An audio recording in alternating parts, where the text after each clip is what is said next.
샬롬. 오늘 말씀 창세기 27장 29절에서 36절까지 보도록 하겠습니다. 르우벤이 돌아와 구덩이에 이르러 본즉 거기 요셉이 없는지라 옷을 찢고 아우들에게로 되돌아와서 이르되 아이가 없도다. 나는 어디로 갈까? 그들이 요셉의 옷을 가져다가 순념소를 죽여 그 옷을 피에 적시고 그의 채색 옷을 보내어 그의 아버지에게로 가지고 가서 이르기를 우리가 이것을 발견하였으니 아버지 아들의 옷인가 보소서 하매 아버지가 그것을 알아보고 이르되 내 아들의 옷이라. 악한 짐승이 그를 잡아먹었도다. 요셉이 분명히 찢겼도다 하고 자기 옷을 찢고 굵은 배로 허리를 묶고 오래도록 그의 아들을 위하여 애통하니 그의 모든 자녀가 위로하되 그가 그 위로를 받지 아니하여 이르되 내가 슬퍼하며 수월로 내려가 아들에게로 가리라 하고 그의 아버지가 그를 위하여 울었더라. 그 미디안 사람들은 그를 애굽에서 바로의 신하 친위대장 보디발에게 팔았더라. 아멘. 그 요셉을 향한 형들의 미움과 그 시간이 갈수록 더해지는 것을 볼 수가 있습니다. 하루는 그 요셉이 아버지의 명을 받고 형들이 양들을 잘 돌보고 있는지 그 먼 길을 찾아가게 됩니다. 근데 그때 형들은 저 멀리서 오는 그 요셉을 또 보게 되고 그 요셉을 향해서 이 분노가 일어나는 것이죠. 그래서 그 요셉을 죽이려고 하다가 결국에는 이제 잡아서 구덩이에다 던지고 이스마엘 상인들에게 요셉을 팔아 넘기게 됩니다. 장자였던 르우벤은 사실 요셉을 죽이고 싶은 마음은 없었습니다. 물론 요셉이 밉고 아주 뭔가 마음에 안 들긴 하지만은 죽이기까지는 하고 싶지 않았죠. 그런데 자기가 잠깐 자리를 비운 사이에 이 형제들이 요셉을 이 이스마엘 상인들한테 팔아버렸다라는 그 사실을 알고서는 또 괴로워하는 그런 르우벤의 모습을 우리가 또 볼 수가 있습니다. 그러나 뭐 어쩔 수 없는 것이죠. 이미 일은 벌어졌고 그래서 결국은 아버지한테는 요셉이 죽었다라고 그렇게 거짓말을 하는 형제들의 모습입니다. 아무리 요셉이 미웠다고 하더라도 또 그 이후에 일어나는 일들, 하나님께서 요셉의 삶을 이끌어 가시고 결국 이것이 계기가 돼서 이집트의 총리가 되지 않습니까? 그러나 그렇다고 할지라도 형제들의 이런 행동은 분명히 죄악인 것이고 잘못된 것이죠. 그들은 어떻게 보면은 이 요셉 한 명만 사라지면은 모든 것이 뭐 제자리로 돌아올 것이다, 그런 생각을 했는지도 모르겠습니다. 요셉이 사라지면 자기들도 아버지께 인정을 받고 사랑을 받을 수 있겠다, 그렇게 생각했을지도 모르고, 아니면은 정말 그 앞에 일어날 일들은 생각하지 못한 채 그냥 단순히 분노와 미움과 시기와 질투에 사로잡혀서 그 순간에 그 요셉을 팔아 넘겨야겠다라는 그런 그 생각을 하고 행동을 했는지도 모르겠습니다.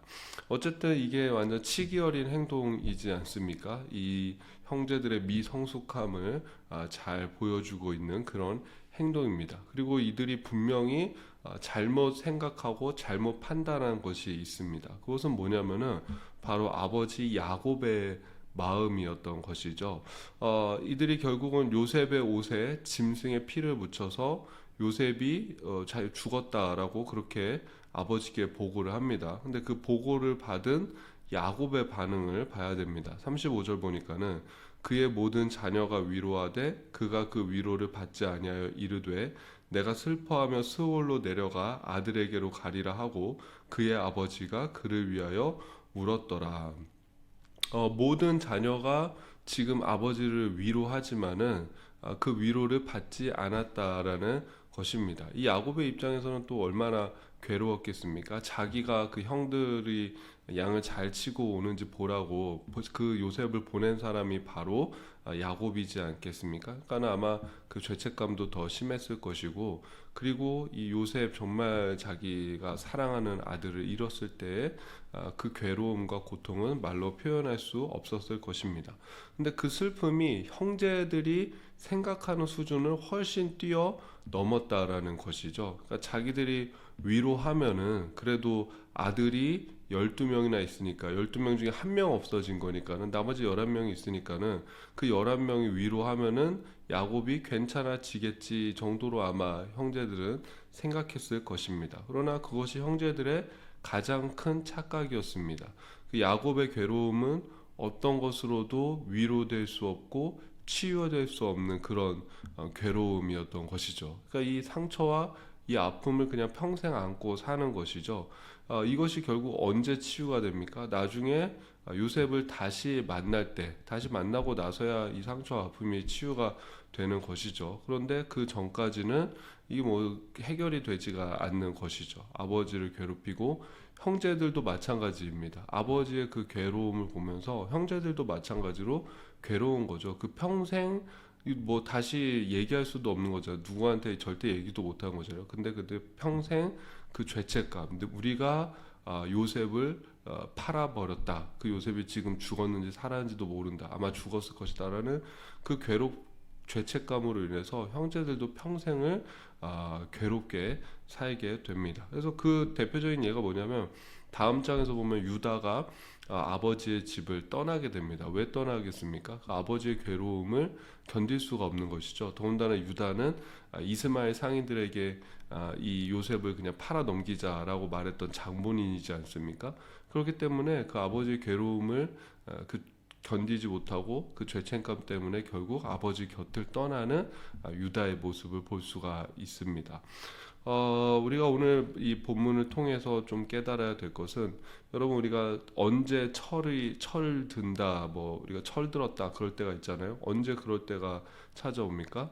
부모의 마음을 알 때죠. 그래서 뭐 보통 그런 말씀 많이 하시잖아요. 너도 나중에 부모 돼봐라. 부모가 돼봐야지 부모의 마음을 안다라고 말씀하지 않습니까? 마찬가지로 신앙도 마찬가지입니다. 우리의 신앙이 언제 성숙해지는가? 하나님의 마음을 알 때, 아버지의 마음을 깨달아 나아갈 때 우리의 신앙도 성숙해집니다. 많은 것 알고 많은 것 공부하고 그것도 물론 중요하지만은 그것이 정말 내 신앙의 어떤 성숙함으로 나아가는 길은 정말로 그 하나님 아버지의 마음을 우리가 깨달아 알 때죠. 그때 우리의 믿음과 우리의 신앙이 성숙해지는 것이죠.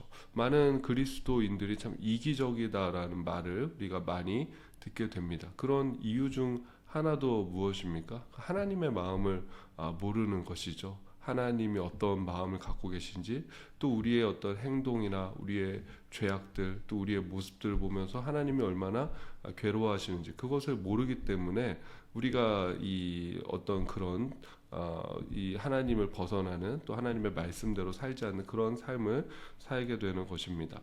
여러분, 우리가 아버지의 마음을 깨닫기 원합니다라고 그렇게 기도하면은 좋을 것 같습니다. 주님의 뜻을 깨닫고 하나님 말씀대로 사는 우리의 신앙이 되기를 원합니다. 주님의 뜻을 깨닫고 하나님의 마음을 깨닫고 더욱 성숙해지는 우리의 믿음이 되기를 원하는, 또 그렇게 기도할 수 있는 오늘 하루가 되기를 바랍니다. 제가 기도하겠습니다. 하나님 아버지의 마음을 깨닫기 원합니다. 하나님의 시선이 향한 곳에 나의 시선이 머물게 하시고 하나님의 관심이 있는 곳에 내 마음도 향하게 하소서. 우리를 향한 하나님의 뜻을 깨닫고 말씀대로 행하는 우리의 삶이 되게 하여 주시옵소서. 예수님의 이름으로 기도합니다. 아멘.